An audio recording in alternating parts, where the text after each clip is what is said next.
Hi hello నమస్తే అంటూ న్యూస్కు స్వాగతం. ప్రస్తుతానికి మన మధ్యలో నారాయణఖేడ్ మాజీ ఎమ్మెల్యే గారు భూపాల్ రెడ్డి గారు ఉన్నారు. సో కాంగ్రెస్ పాలన వచ్చి ఏడాది అవుతుంది. సో ఏడాది పాలన గురించి అదేవిధంగా ఇంకొన్ని చిన్న విషయాల గురించి అభివృద్ధి ఎవరి హయాంలో జరిగిందనే పైన ఆ విషయాలపైన చర్చించడానికి మన మధ్యలో మాజీ ఎమ్మెల్యే మహారెడ్డి భూపాల్ రెడ్డి ఉంది. వారికి ఎంటూని స్వాగతం పలుకుతుంది. సార్ నమస్కారం. సార్ నమస్కారం నాగప్ప గారు. సార్ చెప్పండి. ఎన్టీవీ ప్రేక్షకులకు అందరు కూడా నమస్కారం. నమస్కారం సార్. సార్ చెప్పండి సార్, ఎట్లా అనిపిస్తుంది? కాంగ్రెస్ పాలన వచ్చే ఏడాది అవుతుంది. సో మీకు ఎట్లా అనిపిస్తుంది సార్?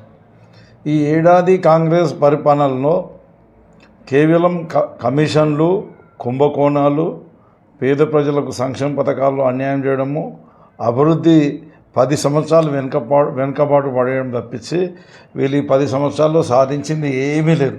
కేవలం కుంభకోణాలు ఇవన్నీ నడుస్తున్నాయి. అన్నీ మీకు ఎక్కువ చేస్తామని చెప్పి మాట్లాడాను. రైతు రుణమాఫీ డిసెంబర్ 9 తారీఖు నాడు 2 లక్షల రూపాయలు పూర్తి చేస్తామన్నారు. అవును సార్. అది చెయ్యలేదు, ఇప్పటి వరకు కూడా కాలేదు. రైతులకు రైతు బంధు ఏమైతే సంవత్సరానికి 10,000 రూపాయలు మేము ఒక ఎకరానికి ఇస్తున్నామో దాన్ని వీళ్ళు డిసెంబర్ 9 తారీఖు నాడు 15,000 రూపాయలు ప్రతి ఎకరానికి ఇస్తామని చెప్పేసి, దాంతోపాటు కౌలు రైతులకు ఇస్తామని చెప్పేసి 15,000 వాళ్ళకు కూడా 15,000 ఇస్తామని మాట్లాడారు. అవును సార్. అప్పుడు మేము జమ చేసిన ఆ 5,000 రూపాయలు ఆ పంటకు సంబంధించినవి. ఆ పంటకు సంబంధించిన 5,000 రూపాయలు ఏవైతే జమ చేసినామో ఆ జమ చేసిన పైసలు కూడా రైతులకు సరిగ్గా ఇవ్వకుండా ఆపేసి, తర్వాత ఇప్పుడు 2 పర్యాయాలు వాళ్ళు ఇవ్వాల్సిన 7,500 అంటే అది కూడా కలుపుకుంటే 3 పర్యాయాలు, అందులో 2,500 తక్కువ ఇచ్చిండ్రు. మరి ఇవి 7,500 15,000 ప్రతి ఎకరానికి రైతులకు ముంచేసిండ్రు, మోసం చేసిండ్రు, అన్యాయం చేసిండ్రు. ఈ రైతు భరోసా విషయంలో రైతు కూలీలకు చెప్పిన వాళ్ళు 12,000 రూపాయలు ప్రతి రైతు కూలీకి సంవత్సరానికి ఇస్తామని చెప్పి 12,000 ఇవ్వలేదు, 12 పైసలు ఇవ్వలేదు. వాళ్లకు మోసం చేశారు. రైతులందరికీ చెప్పినారు, మీకు ప్రతి ఒక్క పండించిన పంటకు క్వింటాల్ కింద బోనస్ ఇస్తామని చెప్పి మాట్లాడారు. ఇప్పటి వరకు ఏ ఒక్క పంటకు కూడా బోనస్ ఇవ్వలేదు. అది రైతులకు చేసిన మోసమే. రైతులకు ఈ రకంగా రైతులకు అన్ని రంగాల్లో కూడా ముంచేసింది. దాంతోపాటు రైతులకు నీళ్ళు ఇవ్వట్లేదు, రైతులకు కరెంట్ ఇవ్వట్లేదు. నేను చూస్తున్నా టీఆర్ఎస్ ప్రభుత్వం అధికారంలోకి వచ్చిన తర్వాత రైతు బంధు ఇంట్రడ్యూస్ చేసినాకనే రైతులు బయట అప్పులు తెచ్చుకోలేదు. ఈరోజు ప్రతి రైతు బయట పోయి అప్పు తెచ్చుకునే వరకు వాళ్ళకి ఈరోజు వ్యవసాయం చేయలేని పరిస్థితి ఇప్పుడు ఏర్పడ్డది. ఇప్పుడు మీరు రుణమాఫీ అంటున్నారు సార్. రుణమాఫీ వారు 60% చేసినారు అంటున్నారు. సో వారు ఒక ఆరోపణ ఏం చేస్తున్నారంటే కాంగ్రెస్ నాయకులు కానీ ఎమ్మెల్యేలు కానీ, సో మీరు మొన్న ధర్నా చేసినట్టున్నారు సార్ రుణమాఫీ మీద. సో రుణమాఫీ అయిన వాళ్ళు కూడా ధర్నా చేస్తున్నారు సార్ మాజీ ఎమ్మెల్యే గారితో. ఇది న్యాయమేనా అంటున్నారు సార్. నిజమేనా సార్? కాదు, రుణమాఫీ కాని వాళ్ళే స్వచ్ఛందంగా వచ్చి ధర్నా చేసినారు. వాళ్ళు ఏమంటారు, వాళ్ళు ఇవ్వలేక ఆడజాలక పాత గజ్జలు అంటారు. వాళ్ళు ఇవ్వలేక ఇట్లాంటి ఆరోపణలు, పనికిమాలిన ఆరోపణలు చేస్తున్నారు.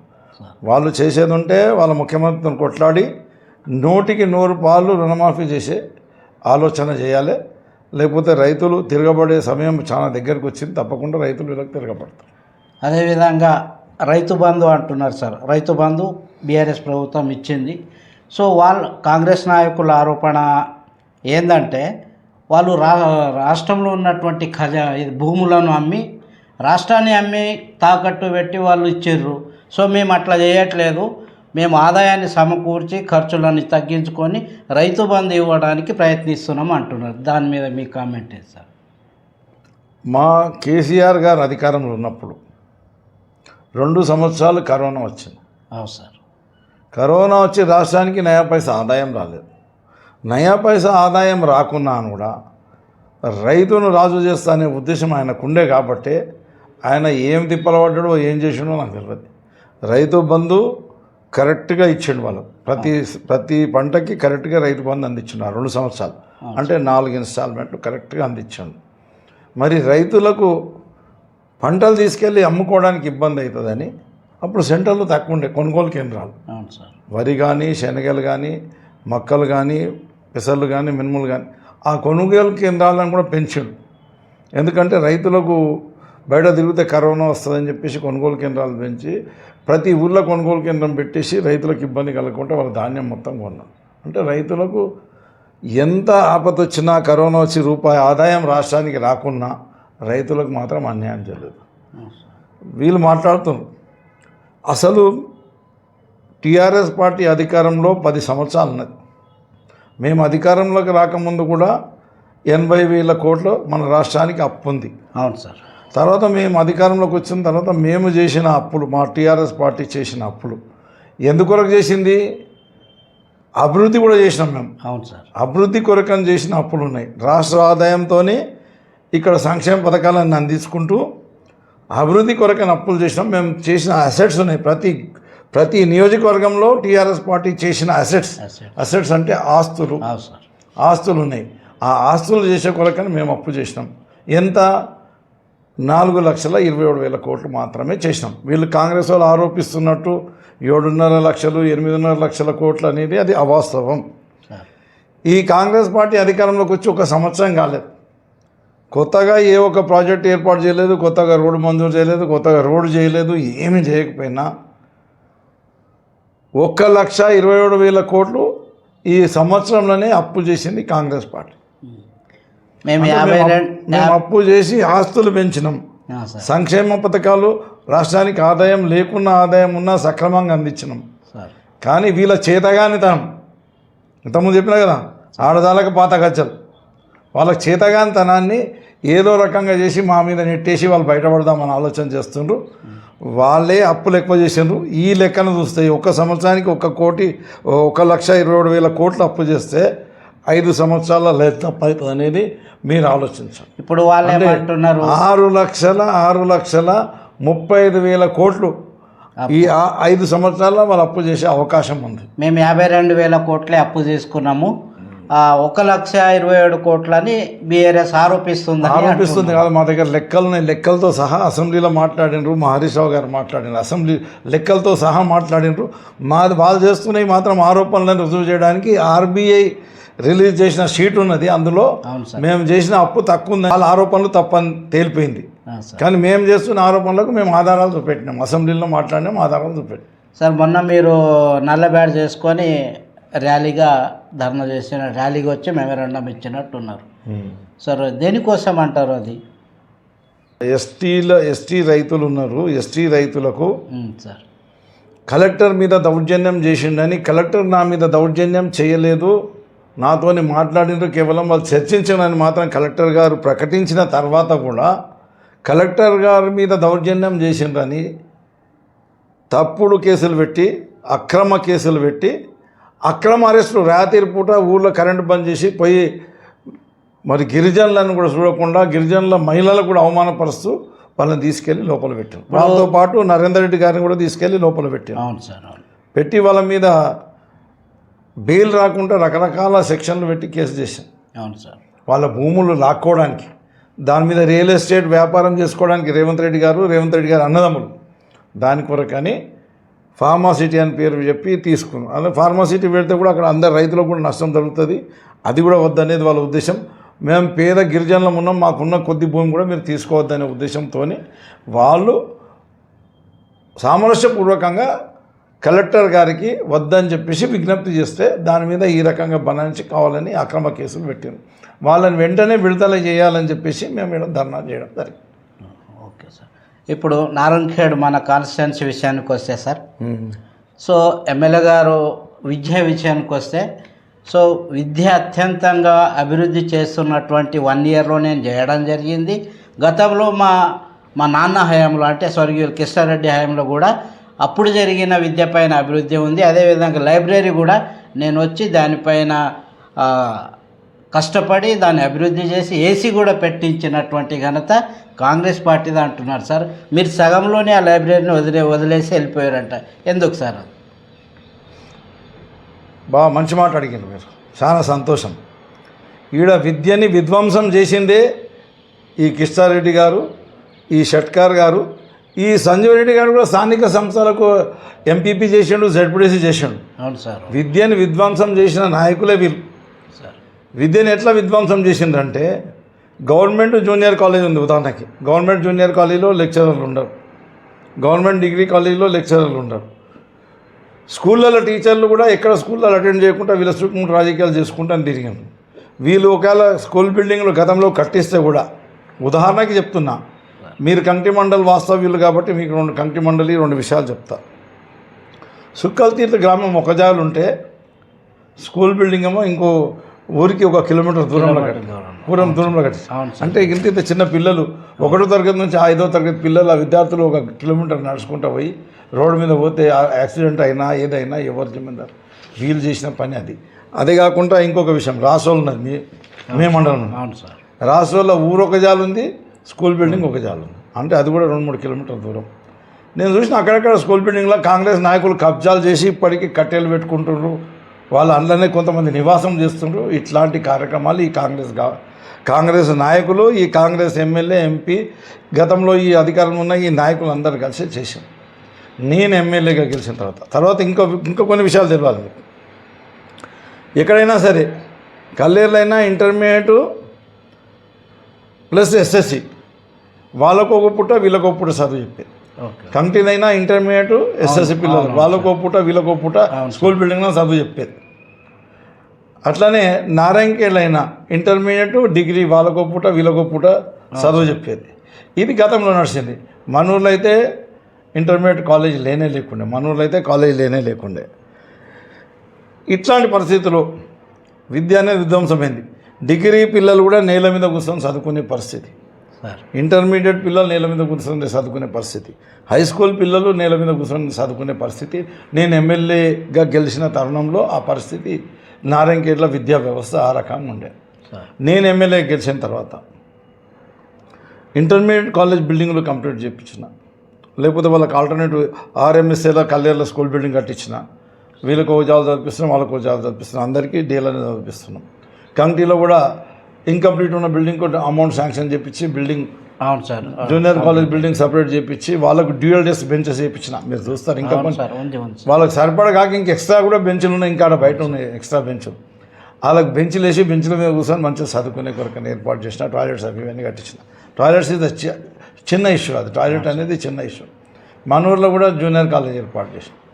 ఇదే కాకుండా వీళ్ళ దరిద్రం పరిపాలన, దుర్మార్గమైన పాలనలో ఒక్క రెసిడెన్షియల్ స్కూల్ కూడా తీసుకురాలేదు వీళ్ళు. నారాయణఖేడ్ ఒక్క రెసిడెన్షియల్ స్కూల్ కూడా తీసుకురాలేదు. నేను ఎమ్మెల్యేగా గెలిచిన తర్వాత 8 రెసిడెన్షియల్ స్కూల్ తీసుకొచ్చాం. అంతకుముందు ఏమైనా నారాయణఖేడ్ నియోజకవర్గంలో వీళ్ళు ఎన్నేళ్ళు పరిపాలిస్తే వాళ్ళు రెసిడెన్షియల్ స్కూల్ తీసుకొచ్చిన అంటే తీసుకురాలేదు. పాతవి 2 ఉండే, నల్లవాగు ఒకటి, నారాయణఖేడ్ ఒకటి, సోషల్ వెల్ఫేర్ గురుకుల పాఠశాల. ఆ గురుకుల పాఠశాలలు కూడా ఎన్టీ రామారావు గారు స్థాపించిన గురుకుల పాఠశాలలు, కానీ వీళ్ళు ఒక గురుకుల పాఠశాల స్థాపించలేదు. ఈ కాలేజీలలో లెక్చరర్లు ఎందుకు పెట్టకపోతుందంటే వాళ్ళ కాలేజీ మంచిగా నడవాలి. ఏది అనురాధ జూనియర్ కాలేజ్ స్కూల్ మంచిగా నడవాలి, వాళ్ళది నియో ప్రగతి పబ్లిక్ స్కూల్ అనేది ఉన్నది, అది మంచిగా నడవాలంటే ఈయన టీచర్లు ఉండద్దు, ఈయన మంచిగా చదువు చెప్పొద్దు. ఈరోజు గవర్నమెంట్, నేను ఎమ్మెల్యే గెలిచిన తర్వాత గవర్నమెంట్ పాఠశాలలు అంటే షైన్ అయిపోయినాయి, గవర్నమెంట్ కాలేజ్ అంటే షైన్ అయిపోయింది. నారాయణఖేడ్ జూనియర్ కాలేజీలో 50 మంది 100 మంది కూడా ఉండకపోతుంది. 1100 మంది విద్యార్థులు జూనియర్ కాలేజీలు, ప్రైవేట్ కాలేజీలకు వెళ్ళకుండా గవర్నమెంట్ జూనియర్ కాలేజీలు చదువుకుంటారంటే అది నా కృషి, మా ప్రభుత్వం కృషి. అక్కడ కూడా అన్ని రకాల సౌకర్యాలు ఏర్పాటు చేసినాం. ఇదే కాకుండా రెసిడెన్షియల్ స్కూల్లో అప్గ్రేడేషన్ చేసి ఇంటర్మీడియట్ అంటే నేను కొత్తగా 8 రెసిడెన్షియల్ స్కూల్ ఏర్పాటు చేస్తే 8లో ఇంటర్మీడియట్, మళ్ళీ ఇంటర్మీడియట్ కాలేజెస్ ఇంకో 8 కొత్తగా వచ్చినాయి. పాత ఈ 2 సోషల్ వెల్ఫేర్ రెసిడెన్షియల్ స్కూల్లో కూడా అప్గ్రేడేషన్ చేసి అవి కూడా ఇంటర్మీడియట్ అంటే 10 జూనియర్ కాలేజీలు ప్లస్ మనూరు కలుపుకుంటే 11 జూనియర్ కాలేజీలు నేను ఎమ్మెల్యేగా గెలిచిన తర్వాత పెంచుకోవడం జరిగింది. ఇవే కాకుండా కస్తూర్బాలో కూడా అప్గ్రేడేషన్ చేయించినాం. కస్తూర్బా పాఠశాలలో కూడా అప్గ్రేడేషన్ చేయించి నారాయణఖేడ్ అండ్ సిర్గాపూర్ కస్తూర్బా పాఠశాలలో కూడా ఇంటర్మీడియట్ వరకు ఏర్పాటు చేయడం జరిగింది. ఇట్లా విద్యని అభివృద్ధి చేసింది మేమే, వాళ్ళు విద్యకు చేసింది ఏం లేదు. నా పీరియడ్లో నారాయణఖేడ్ ఆదర్శ డిగ్రీ పాఠశాల ఉంది. ఆదర్శ డిగ్రీ పాఠశాలకు B+1 గ్రేడింగ్ వచ్చింది. అంటే మంచిగా ఉన్న కాలేజీలలో మాదొక మంచి కాలేజ్ అని గుర్తింపు సార్, గుర్తింపు వచ్చింది, గ్రేడింగ్ వచ్చింది. Okay sir. ఇక లైబ్రరీ విషయానికి వస్తే మరి వాళ్ళే చెప్తున్నారు కదా బాబు, మా వల్ల కానీ బిల్డింగ్ భూపాల్ రెడ్డి కట్టించాడు. ఇక నేను దాంట్లో ఏం పెట్టించిన అంటుండు, ఏసీ. అదో గొప్ప పని. నేనేమో లక్షలు పెట్టి 75 లక్షలు పెట్టి కట్టిస్తే ఆయన 20,000 25,000 ఏసీ ప్రతి ఇంట్లో ఉంటుంది. ఆ ఏసీ పెట్టించి నేనేమో పడగొట్టినా అంటే సో అందులో ఒక్క బుక్ లేకుండే కనీసం అప్పుడు 45 వస్తుంది చదువుకోవడానికి, ఇప్పుడు ఏమైనా 100లలో వస్తున్నారని వాళ్ళ ఆయననే ఎత్తేసుకుంటుండు. ఆ బిల్డింగ్ నేను కట్టించిన, ఇనాగ్రేషన్ చేసిన వెంబడే ఏమొచ్చింది, ఎలక్షన్ కోడ్ వచ్చింది. ఎలక్షన్ కోడ్ వచ్చింది. దాన్ని తర్వాత వీళ్ళకి అధికారం వచ్చింది. వీళ్ళు ఇప్పుడు దాన్ని ఇంకా ఏమైనా ఉంటే డెవలప్మెంట్ చేయాలి. ఆయన చేసింది ఏం లేదు. ఈవెన్ నారాయణఖేడ్లో నా యువతకు ఉద్యోగాలు రావాలని నా సొంత ఖర్చులు పెట్టి 2 పర్యాయాలు ఉద్యోగాల నోటిఫికేషన్ పడ్డప్పుడు కోచింగ్ సెంటర్ ఏర్పాటు చేసి సుమారు 50 లక్షల రూపాయలు 2 పర్యాయాలు ఖర్చు పెట్టిన నా సొంత డబ్బులు. వీళ్ళ ముఖాలకి ఒక్కరికైనా ఉద్యోగం రావాలని ఆలోచన చేసిందా, చదువు చెప్పాలని ఆలోచన చేసిందా? ఇప్పుడు పెద్ద పెద్ద మాటలు మాట్లాడుతున్నారు. ఇక్కడ పోయింది అనురాధ జూనియర్ కాలేజ్ ఉందా? ఇప్పుడు ఉన్నదా లేదా?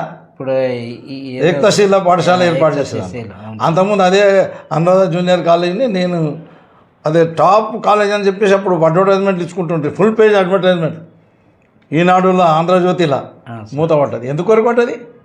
వీళ్ళు విద్యను అడ్డు పెట్టుకొని ఆ విద్యార్థుల దగ్గర డబ్బులు వసూలు చేసిండ్రు, యువత దగ్గర డబ్బులు వసూలు చేసిండ్రు. వాళ్ళకి విద్య అవ్వనీయలేదు. అందుకని అప్పుడు ఉద్యోగాలు రాలేదు. ఇప్పుడు ఉద్యోగాలు వచ్చినాయి, నారాయణఖేడ్లో బాగా వస్తున్నాయి అంటారు. ఎవరి కృషి? అది నా కృషి. నేను కృషి చేసి వాళ్ళకి మంచిగా చదివించి కోచింగ్ ఇప్పించి వాళ్ళకు ఉద్యోగాలు ఇప్పించిన. ఇది విద్యా విషయంలో వాళ్ళకు నాకు తేడా. అంటే నక్కకు నాగలోకానికి ఉన్నంత తేడా. మాది నాగలోకం అయితే వాళ్ళు నక్కలు. నేను ఒక ఆంధ్రజ్యోతి కథనం దొడ్డంగా పెరుగుకు ఆశపడ్డట్టు ప్రతి దాంట్లో ఆశపడుడే. నేను ఒక ఆంధ్రజ్యోతిల కథనం చూసాను, కంకి హై స్కూల్ది. సో ఇప్పటి వరకు కూడా అక్కడ ఒక బాత్రూమ్ లేదు. మీరు అభివృద్ధి చేసినారు మీరు అంటున్నారు, లేదు మేము చేసినామని కాంగ్రెస్ వాళ్ళు అంటున్నారు. సో దానికి ఎవరు బాధ్యులు చేయాలి సార్? మీరు కంకి వాస్తవ్యులే. అవును సార్, మీరు కంకి వాస్తవ్యులే. అవును సార్. కంకి పాఠశాలకు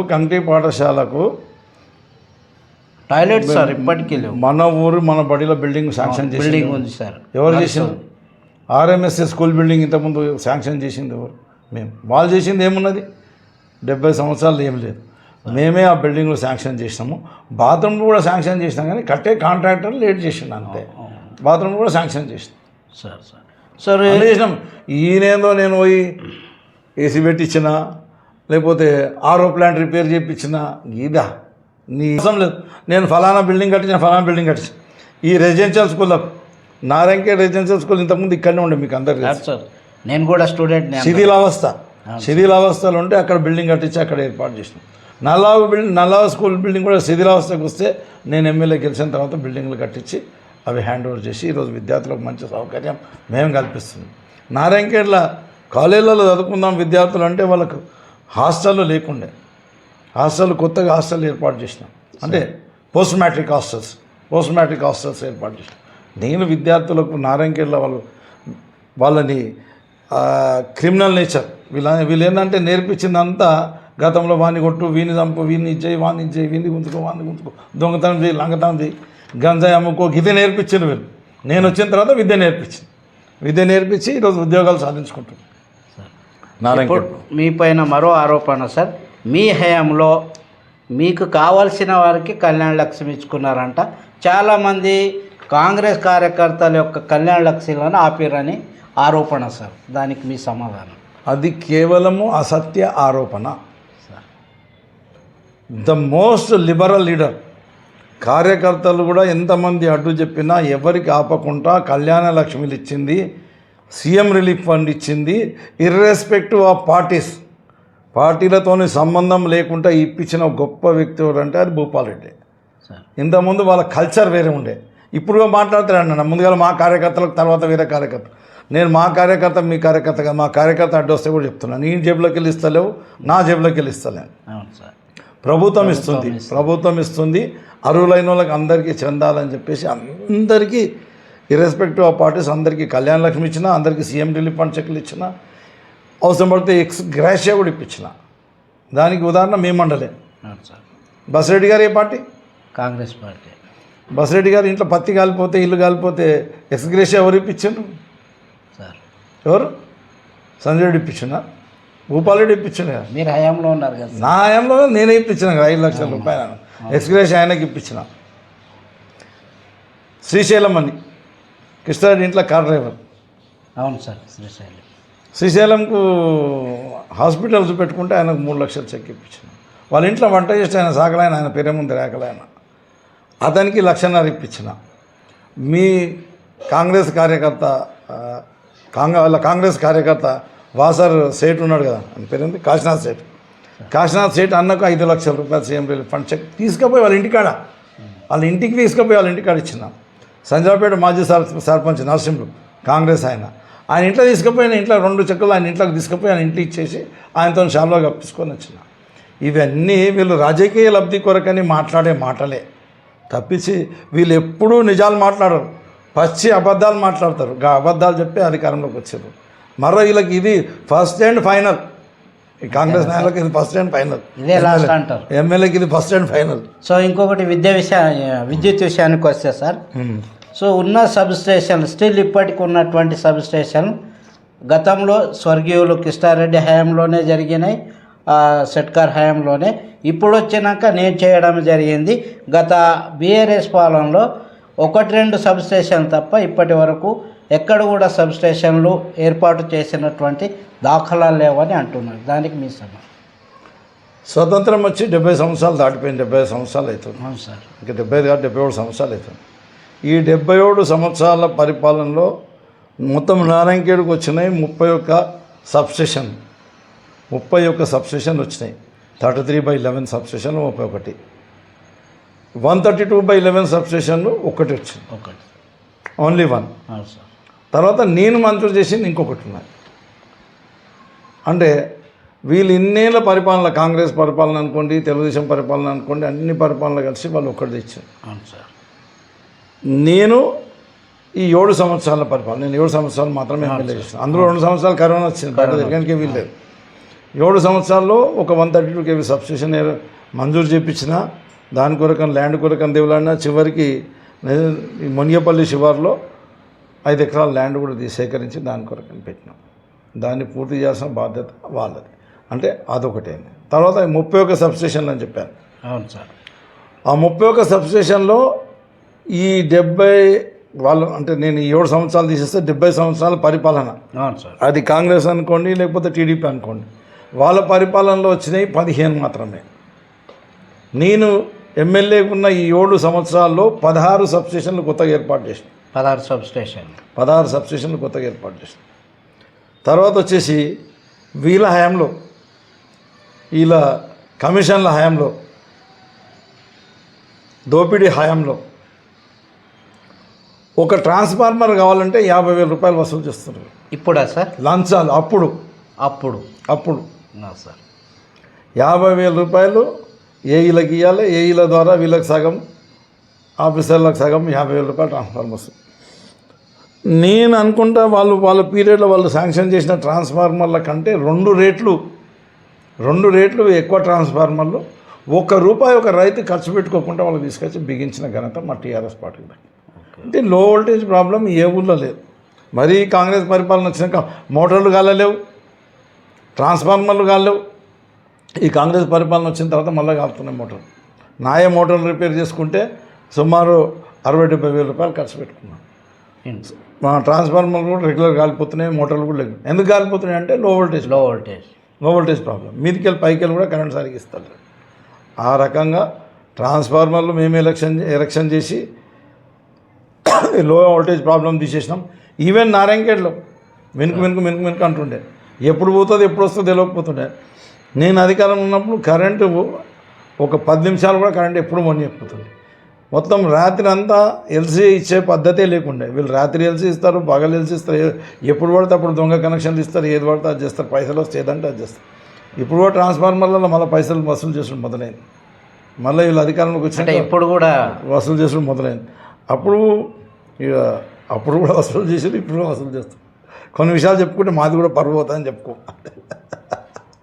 సరే, ఇప్పుడు నల్లవాగు ప్రాజెక్ట్ గురి విషయానికి వస్తే సార్, సో నల్లవాగు ప్రాజెక్ట్ అభివృద్ధి గత 70 ఏళ్ళనే జరిగింది. ఇప్పుడు వచ్చి నేను చేయడం జరుగుతుంది. సో మీకు శాంక్షన్ అయినటువంటి 24 కోట్లలో కేవలం 4 కోట్లు ఖర్చు పెట్టి 20 కోట్లు వెనక్కి పంపిర్రు.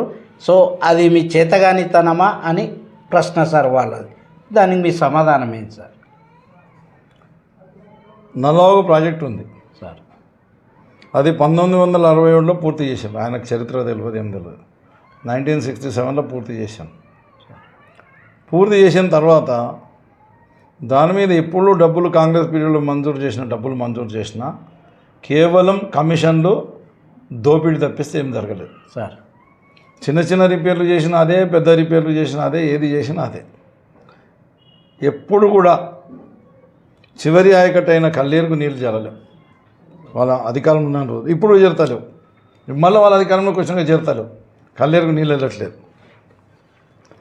ఇక వాళ్ళు మంజూరు చేసిన నల్లవాగు మీద మేజర్గా ఏది మంజూరు చేసిందంటే ఒకసారి 14 కోట్ల రూపాయలు మంజూరు చేశారు.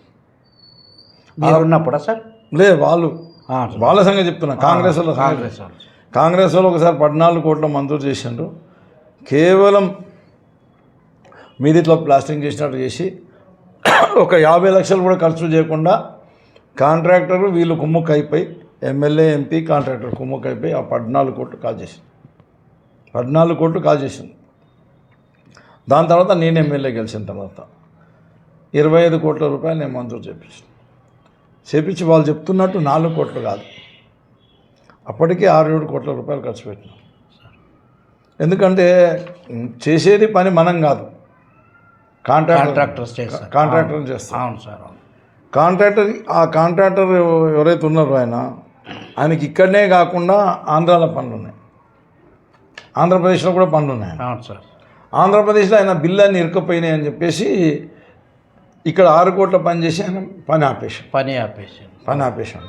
ఆ కాంట్రాక్టర్ పైన ఒత్తిడి పెంచి వీళ్ళకి కమిషన్ తీసుకోను కాబట్టి ఒత్తిడి పెంచి ఆ కాంట్రాక్టర్ని బ్లాక్ లిస్ట్లో వేస్తాను బెదిరించి పనులు పునఃప్రారంభించింది. అంతటినే ఎలక్షన్లు వచ్చింది. ఎలక్షన్ తర్వాత కంటిన్యూషన్గా ఆయన పని చేసుకుంటారు. అర్థమైందా? వీళ్ళు చేసింది ఏం లేదు, వీళ్ళు భవిష్యత్తు కూడా ఏం చేయరు. వీళ్ళకు ప్రజల మీద లేదు, రైతుల మీద లేదు, ఎవరి మీద లేదు. వీళ్ళకి కేవలం కమిషన్. నేను వింటే అప్పుడప్పుడు వాళ్ళు రాలేదుతో మాట్లాడుతుంటాడు ఎమ్మెల్యే గారు. ఏంది కమిషన్లు వస్తలేవు, ఈ నారాయణఖేడ్ 3 ఎలక్షన్లు కొట్టాను, నేను ఖర్చు పెట్టుకున్నా, కమిషన్లు సరిగ్గా వస్తలేవు అని చెప్పేసి ఆయన కమిషన్ల గురించి బాధపడడం తప్పించి రైతుల గురించి, పేద ప్రజల గురించి, మరి విద్యార్థుల గురించి ఎవరి గురించి కూడా ఆలోచించే స్థితిలో ఆయన లేడు. కేవలం అబద్ధాలు చెప్పుకుంటూ తిరగడం మాత్రమే ఆయనకు చేతనవుతుంది. ఆ పీరియడ్లో ఏం కాలేదు, ఈ పీరియడ్లో ఏం కాలేదు అని అబద్ధాలు చెప్తాడు. అది నేనే మంజూరు చేసిన. అదే కాకుండా మీకు ఇరిగేషన్లో కొన్ని విషయాలు తెలవాలి. మీ మండలంలో చుక్కల తీరు ఒక చెరువు మంజూరు. అవును సార్. దాని ల్యాండ్ అక్విజిషన్ పైసలు ఇప్పించిన, పనులు కూడా ప్రారంభించిన. ఈ ఏడాది నుంచి ఆగిపోయింది. ఎందుకొరకు ఆగిపోయింది? ఈయన కమిషన్ల దబాయింపుకి ఆగిపోయింది. అట్లనే జగన్నాథ్పూర్లో కూడా ల్యాండ్ అక్విజిషన్ పైసలు ఇప్పించిన. జగన్నాథ్పూర్ నారాయణఖేడ్ మండలం ఈ పక్కకే, దానికి ల్యాండ్ అక్విజిషన్ పైసలు ఇప్పించిన, కాంట్రాక్టర్ని పురమాయించిన, జేసీబీలు కూడా పెట్టించిన. నేను ఎమ్మెల్యే ఓడిపోయినా ఆయన ఎమ్మెల్యే గెలిచాను. ఆగిపోయింది పనులు. ఎందుకు ఆగిపోయిందో మీకు అర్థం కావాలి, ఇక మీరు అర్థం చేసుకోవాలి, ప్రజలు కూడా అర్థం చేసుకోవాలి. ఎందుకు ఆగిపోయినాయి, అప్పుడు నడుస్తున్నాయి పనులు ఇప్పుడు ఎందుకు ఆగిపోయినాయి అనేది ప్రజలు కూడా అర్థం చేసుకోవాలి. అట్లనే కేసీఆర్లో ల్యాండ్ అక్విజిషన్ పైసలు ఇప్పించిన, పనులు స్టార్ట్ చేసే కొరకని కాంట్రాక్టర్ని పట్టుకొచ్చినాం, ఇనాగ్రేషన్ చేసినాం. కాంట్రాక్టర్ బాగా ఇంట్రెస్టెడ్ ఉన్నాడు, పని చేయాలి, నేను బయటపడాలి. ఒకటి వీళ్ళ కమిషన్ల బాధ, ఒకటి. రెండోది వీళ్ళు డబ్బులు ఇస్తారనే నమ్మకం లేదు. భూపాల్ రెడ్డి అంటే మాట ఇస్తే మాట తప్పడు, ఏమన్నా చేస్తాడు, ఎట్లా చేస్తాడు, మాకు పేమెంట్లు ఇప్పిస్తాడనే నమ్మకం ఆ రోజు ఆ కాంట్రాక్టర్లకు. ఈరోజు కాంట్రాక్టర్లకి నా మీద విశ్వాసం లేదు. ఈయన డబ్బులు వసూలు చేసుకుంటాడు, డబ్బులు తీసుకుంటాడు, మంచి హైదరాబాద్లో కూర్చుంటాడు, మరి మన ఇంట్లోకి వెళ్ళి తీసుకెళ్ళి పైసలు పెడితే మనకు వస్తాయా రావనే నమ్మకం వాళ్ళకి లేకనే ఈరోజు కాంట్రాక్టర్ల వాళ్ళు పనిచేస్తారు. సో ఇరిగేషన్లో ఇంకా ఉన్నాయి. తర్వాత ఇరిగేషన్లో మేము మిషన్ కాకతీయ పెట్టేసి మత్తళ్ళు ఉద్ధరించినాం, ఓకే. చెరువులను రిపేర్లు చేసినాం, కాలువలు రిపేర్ చేసినాం, చెక్ డ్యామ్లు కట్టించినాం. ఇప్పుడు నల్లవాగు ప్రాజెక్ట్ కింద 3 చెక్ డ్యామ్లు కట్టించిన. దాని నుంచి ఒక్కో చెక్ డ్యామ్ దగ్గర వాగుల నుంచి లిఫ్ట్ చేసుకొని పారబెట్టుకునే కొరకని 1500 ఎకరాలు వాడుతుంది. అంటే ఈ నల్లవాగు ఆయకట్టు కాకుండా 1500 ఎకరాలు ఆడవాడుతున్నాయి.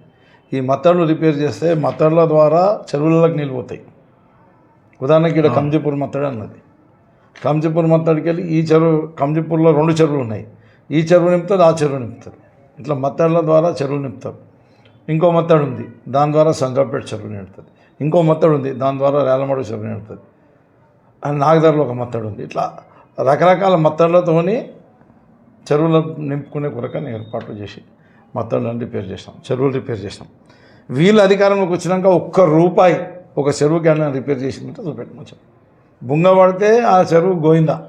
నేను అధికారంలో వచ్చే వరకు గంగాపూర్ చెరువు నారాయణఖేడ్ మండలం అప్పటికే 4-5 సంవత్సరాల నుంచి గండిబడి అట్లనే ఉండే. మేము అధికారంలోకి వచ్చినాక చేపించి కంప్లీట్ చేసాం.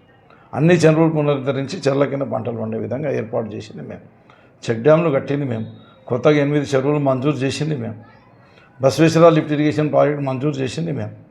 బసవేశ్వర లిఫ్ట్ ఇరిగేషన్ ప్రాజెక్టులో అక్కడ పంప్ హౌస్కు సంబంధించింది, సబ్స్టేషన్కి సంబంధించి ల్యాండ్ అక్విజిషన్ పైసలు కూడా ఇప్పించాం.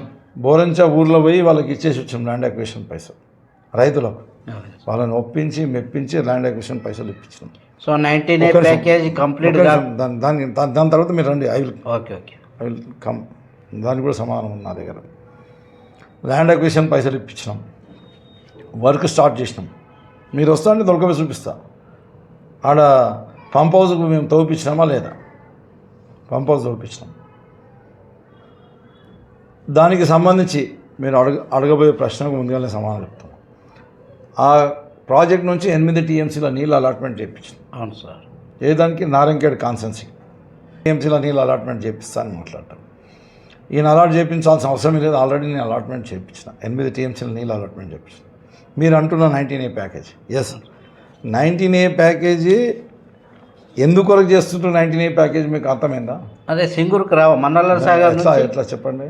మల్లన్న సాగర్ నీళ్ళు సింగూరుకు రావాలి, మల్లన్న సాగర్ నీళ్ళు నిజాం సాగర్కు రావాలి, మల్లన్న సాగర్ నీళ్ళు శ్రీశైలం కూడా రావాలి. అవును. అది ఎప్పుడంటే మల్లన్న సాగర్ అనేది ఎందుకు వరకు కట్టిండ్రు? అది అన్యాచురల్ ప్రాజెక్ట్. అన్యాచురల్ అంటే తెలుసు కదా? తెలుసు. దానికి ఏ వాగు లేదు, వంక లేదు, నది లేదు. అవును సార్. ఆడ కేవలం మ్యాన్ మేడ్ ప్రాజెక్టు. దాని ద్వారా ఒక హైట్ మీద కడితే వేరే ప్రాజెక్టులకు నీళ్ళు ఇవ్వచ్చు మనము అని చెప్పేసి ఉద్దేశంతో కట్టింది ఉంది.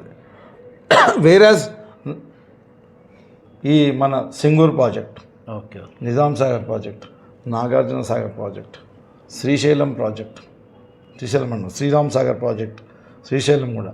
ఈ ప్రాజెక్టులు అన్నిటి ఏంటంటే న్యాచురల్ స్ట్రీమ్, నదుల ద్వారా ప్రాజెక్టులు నిండుతాయి. ఎప్పుడైతే నది ద్వారా ఇళ్ళకి నీళ్ళు రాకపోతే నింపుకునే కొరకని అవును మల్లన్న కాళేశ్వరం ద్వారా మల్లన్న సాగర్ ద్వారా సింగూరు నింపుకుంటాం. నీళ్లు రానప్పుడు ఎక్కడి నుంచి మీదికి వెళ్ళి నదిలో నీళ్లు రాదు, చెరువు నిండినప్పుడు, ప్రాజెక్ట్ నిండినప్పుడు అది వాడుకుంటాం. అవును సార్. వీళ్ళు పని చేయ శాతగాక. సో 19A ప్యాకేజ్ మీరు డబ్బులు లేదు, ల్యాండ్ అక్విజిషన్ పని కాలేదు. దాని విషయం చెప్తున్నా నేను. అది కూడా జరగాల్సిందే. ఎప్పుడు అవసరం ఉంటుంది అది? ఇక్కడ నీళ్ళు సింగూర్లకు పైనుంచి నదిలో నీళ్ళు రానప్పుడు 19A ప్యాకేజ్ అవసరం ఉంటుంది. ఈయనకు మిడిమిడి జ్ఞానం ఉంది. కాంగ్రెస్ ప్రభుత్వం అధికారంలో ఉన్నప్పుడు ఏం చేసిండ్రు? ఉన్న నీళ్ళని హైదరాబాద్ తీసుకెళ్ళాను. ఇక్కడ అలాట్మెంట్ లేదు. వాళ్ళ ఆయన ఎమ్మెల్యే ఉండే, సురేష్ షెట్కార్ ఎంపీ ఉండే. వీళ్ళు సాధించడానికి ఘనత ఆయన్నే సాధించిండు. దామోదర్ అని ఈయననే చెప్పిండు. ఎక్కడ చెప్పిండు? నిన్న అసెంబ్లీలో మాట్లాడుకుంటూ చెప్పాడు. మా దామోదర్ అన్న 40,000 ఎకరాలకు నీళ్ళు తీసుకున్నాను. మీ నాయన ఎమ్మెల్యే ఉండే, నువ్వు ZPC మీ ఎంపీ ఉండే, మరి నిజాం నా సింగూర్ ప్రాజెక్ట్ నుంచి నువ్వు ఎందుకు అలాట్మెంట్ తీసుకోకపోతే? నీ చేతగాంతనం కదా. ఇప్పుడు ఎవరు చేతనైన వాడు నేను తీసుకొచ్చిన, అలా నీళ్ళు ఉన్నాయి. హైదరాబాద్ బంద్ చేయించినాం. ఇప్పుడు హైదరాబాద్కి నీళ్ళు లేవు. సింగూరు నీళ్ళు మనం మెదక్ జిల్లాకే వాడుకోవాలి, ఇప్పుడున్న సంగారెడ్డి జిల్లాకే వాడుకోవాలి, ఉమ్మడి మెదక్ జిల్లాకు వాడుకో. ఉమ్మడి మెదక్ జిల్లా సంగారెడ్డి జిల్లాకి వాడుకోవాలని చెప్పేసి మేము ఆలోచన చేసి మనకు అలాట్మెంట్ తీసుకున్నాం. సంగమేశ్వరకు అలాట్మెంట్ ఇచ్చిండ్రు, కానీ వీళ్ళ హయాంలో ఒక టీఎంసీ కాదు, ఒక చుక్క కూడా అలాట్మెంట్ తీసుకోలేదు. అంత చేతగాని దద్దమ్మలేదు, అర్థమైందా? తర్వాత వచ్చేసి 19A ప్యాకేజ్ లేకపోతే ఈ సంవత్సరం, గత సంవత్సరం, అంతకుముందు సంవత్సరం సింగూర్ల నీళ్ళు మనకు అలాట్మెంట్ ఎంత? 8 టీఎంసీ. అవును సార్. 8 టీఎంసీలు మనం వాడుకోలేకపోతుంటేమా 23.6 టీఎంసీలు దాని కెపాసిటీ, ఫుల్ కెపాసిటీ. అవును సార్. ఆ సింగూరు నుంచి సర్ప్లస్ అయిన వాటర్, సర్ప్లస్ అంటే అలుగు మీద నుంచి పోయిన వాటర్, గేటు తెరిస్తే పోయిన నీళ్ళు ఎన్ని పోయినాయి అనుకుంటారు మీరు? 100 టీఎంసీల నీళ్ళు పోయినాయి. చాలా పోతాయి సార్. అవును. దీని కెపాసిటీ 23 టీఎంసీలు అయితే ఆ 100 టీఎంసీలో మనం 8 టీఎంసీలు వాడుకోలేకపోతుంటేమా?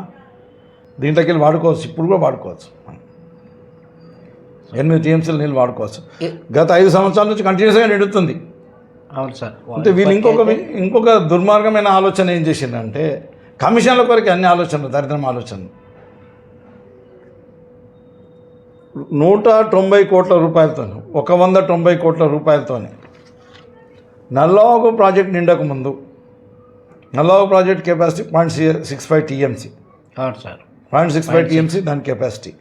నల్లవాగు ప్రాజెక్ట్ నిండక ముందు నల్లవాగు ప్రాజెక్టులో వరదని యాంటిసిపేట్ చేసి, అంటే వరద వస్తుందని ఆలోచనతో ఎక్స్పెక్ట్ చేసి ఇంకొక 5 ఫీట్ల కిందికి అలుగు కంటే కాలువ తీసి ఆ నీళ్లు నిజాం సాగర్ ప్రాజెక్టులు నింపే కొరకని ఒక ప్రతిపాదన తయారు చేశారు. గతంలో వీళ్ళు నాయన సురేష్ షెట్కార్, ఇప్పుడు ఈయన సురేష్ షెట్కార్ కలిసి.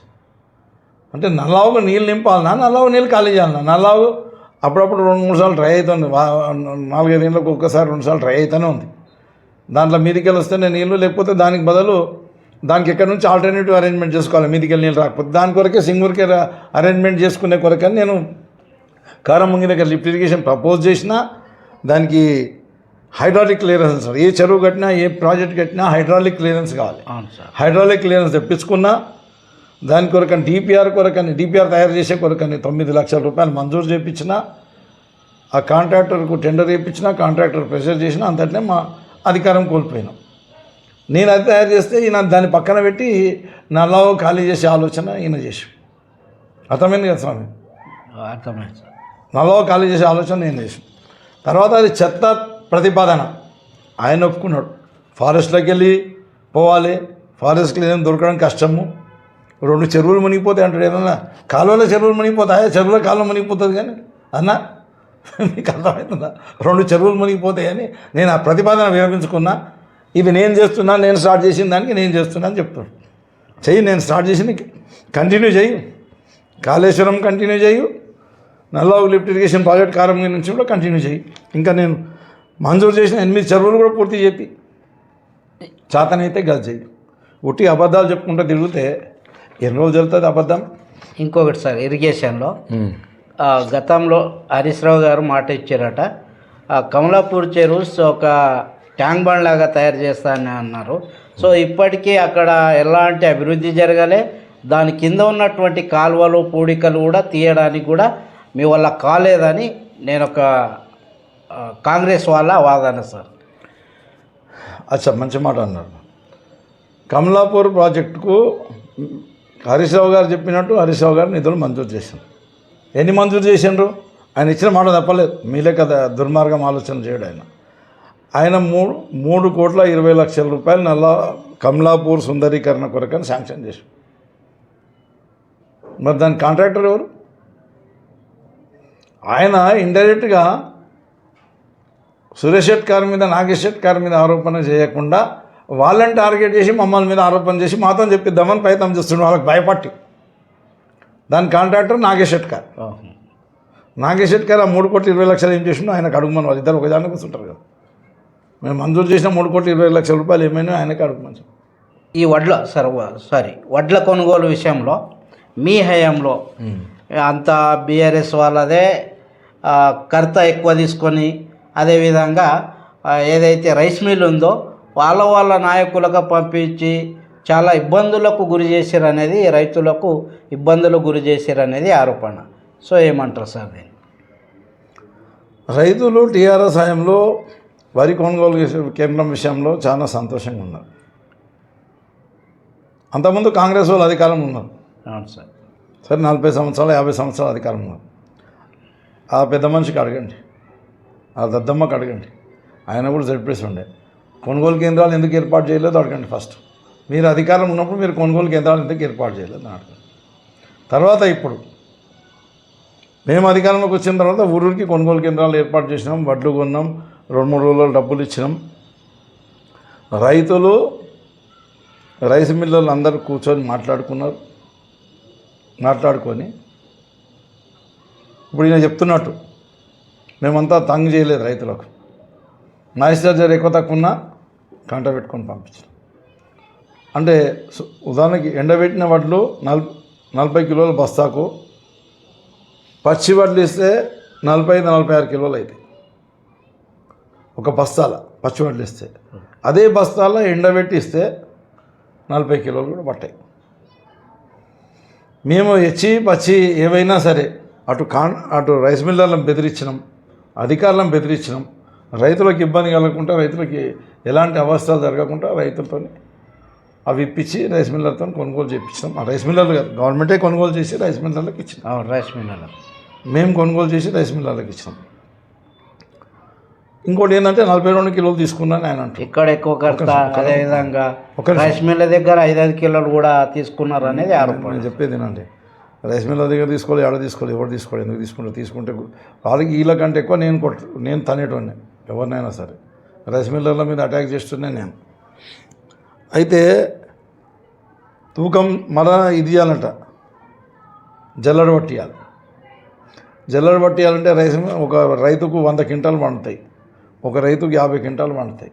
వాడు జల్లెడ ఏడికి వెళ్తే వాళ్ళే, మిషన్ ఆడికి వెళ్తే వాళ్ళే. ఈయన చెప్పే కథలు మంచిగా ఎండ పోయాలి, జల్లెడ పట్టియాలి, ఇంత ఫారిన్ పార్టికల్స్ లేకుంటే ఇవ్వాలి.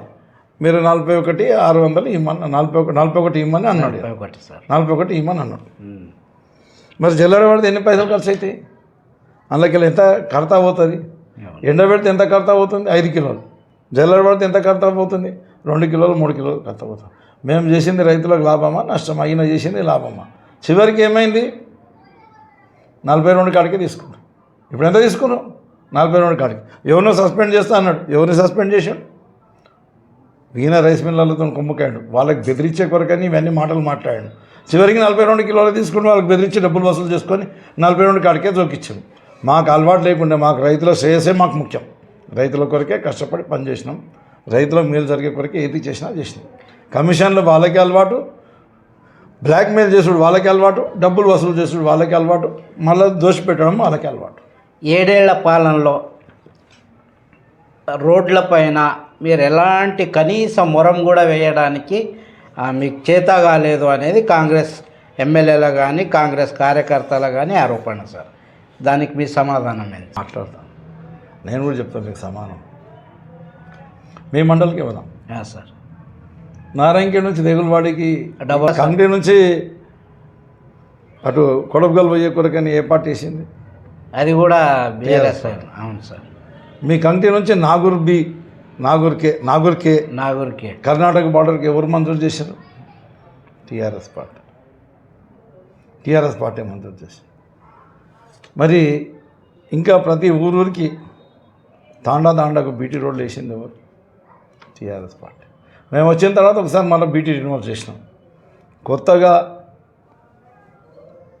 ప్రతి తాండాకు రోడ్లు మంజూరు చేసినాం. అంటే తాండాలకు మొత్తం కలిపి 120 కోట్ల రూపాయలు తాండాలకు రోడ్లు మంజూరు చేసినాం.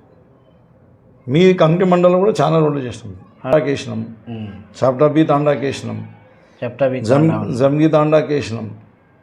ఇంకా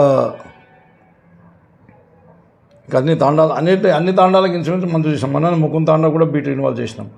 రామ్తీర్ తాండాకు మంజూరు ఉంది. వాచు తాండా ఎందుకు ఒక నిమిషం వాచు తాండా చెప్తాను. వాచు తాండా మేము మరవలేదండి, శాంక్షన్ చేసినాం. వాచు తాండా కూడా శాంక్షన్ చేయమని చెప్పండి. అట్లనే మీరు కూడా పోయిందనుకుంటా కార్యక్రమం. సాధు తాండా కూడా రోడ్డు శాంక్షన్ చేసినాం. అవును సార్. ఈయన పోయి ఫౌండేషన్ స్టోన్ పెట్టాను. ఎన్ని రోజులైంది? 1 ఏడాది అయింది. ఎందుకు చేయలేదంటే ఈయన బాధ్యుడా? ఎవరు బాధ్యులు అవుతారు? కాంట్రాక్టర్ బాధ్యుడు. కాంట్రాక్టర్లు డబ్బులు వస్తలేమని భయపడి ఇవన్నీ పనులు చేస్తలేవు. ఇంకా స్టార్ట్ చేసిన వర్కులు మీ దగ్గర కొన్ని చెప్తా. ఈ ఎడ్లరేగడి తాండం నుంచి బోర్గి వరకు సార్ రోడ్డు స్టార్ట్ చేసి నడమంత్రం పెట్టి వదిలిపెట్టి పోయిందా లేదా? కాంట్రాక్టర్ పోయిందా లేదా? నిజమా అబద్ధమా? అది నేను మంజూరు చేసింది. బోర్గి నుంచి విఠల్వాడికి ఎవరు మంజూరు చేసిండు? అది నేను మంజూరు చేశాను. ఈవెన్ నాగూర్బీ తాండాల 6 కుటుంబాలు కూడా లేవు, దాన్ని కూడా 2 కోట్ల రూపాయలు మంజూరు చేసిన. ఇట్లా ప్రతిదీ ఏదన్నా నారాయణఖేడ్లో డెవలప్మెంట్ జరిగిందంటే అది కేవలం టీఆర్ఎస్ టైంలో కేసీఆర్ గారి నాయకత్వంలో హరీష్ గారి సహకారంతోనే భూపాలరెడ్డి చేసిందే ఉన్నది. కానీ ఈ కాంగ్రెస్ నాయకులు ఏమి చేసి నయా పైసా పని చేసింది లేదు ఎక్కడ. సార్ తడకల్ మండలం విషయానికి వస్తే మీరు జీవో తెచ్చారని మీరు అంటున్నారు. టెంకాయ పగలగొట్టిన మేమే అక్కడ పూజలు చేసినామని శాంక్షన్ చేసిన మీరు అంటున్నారు. సో నిన్నటికి మొన్న ఎమ్మెల్యే గారు, ప్రస్తుత ఎమ్మెల్యే గారు అసెంబ్లీలో ఆ మండల్ గురించి మాట్లాడడం అంటే ఈ రెండు ఎట్లా చూడాలి సార్? ఆ మండల్ అయిందని మీరు అంటున్నారు, కాలేదు మాకు ఇవ్వండి అని ఎమ్మెల్యే గారు అడుగుతున్నారు. సో ఎట్లా చూడాలి సార్? ఇప్పుడు ఆ తడకల్ మండలాన్ని శాంక్షన్ చేయించినాం, జీవో ఇష్యూ చేయించినాం మేమే. ఆ జీవోలో కూడా బాధాప్తా భూపాల్ రెడ్డి కోరిక మేరకు మేము తడకల్ మండలం ఇస్తున్నాం అన్నట్టు జీవో ఇష్యూ చేశాం. ఇష్యూ చేసిన తర్వాత నోటిఫికేషన్ వేసిన తర్వాత దాని మీద ఆబ్జెక్షన్స్ అడుగుతారు. వీళ్ళు అంతకుముందు వీళ్ళకి మండలం మీద ప్రేమ లేదు, తడకల్ మండలం మీద ప్రేమ లేదు, తడకల్ మండలానికి సంబంధించిన గ్రామాల ప్రజల మీద ప్రేమ లేదు, తడకల్ మండలం సంబంధించిన గ్రామాల ఓట్ల మీద మాత్రమే ప్రేమ ఉన్నది. కాబట్టే వీళ్ళు దొంగ నాటకం ఆడారు. ఉట్టుటిగానే కొంతమంది యువతను లేపి మీరు ధర్నా చేయండి, అది చేయండి, ఇది చేయండి అని చెప్పేసి వాళ్ళకి డబ్బులు ఇచ్చి చేపించారు. అది ఓట్లు రావాలని రాజకీయ లబ్ధి కొరకని చేసిన పని వాళ్ళు. కానీ నేను చిత్తశుద్ధితోని ఆ మండలం మంజూరు చేసిన తర్వాత వచ్చిన మండలాన్ని ఆబ్జెక్షన్స్ ఎవరు చెప్పకపోతే వాళ్ళు ప్రతిపాదించిన గ్రామాలు కూడా వాళ్ళు కూడా కోరుకున్న గ్రామాలు, చెప్పిన గ్రామాలు నాగన్పల్లి ఉంది, గాజులపాడు ఉంది, చుక్కల తీర్థం. మేము చెప్పిన గ్రామాల్లో కూడా అవే నాగన్పల్లి, గాజులపాడు, చుక్కల తీర్థం 3 గ్రామాలు మేము కూడా చెప్పినాం. ఆ 3 గ్రామాలతో వీళ్ళు ఆబ్జెక్షన్ లెటర్ ఇప్పించాం.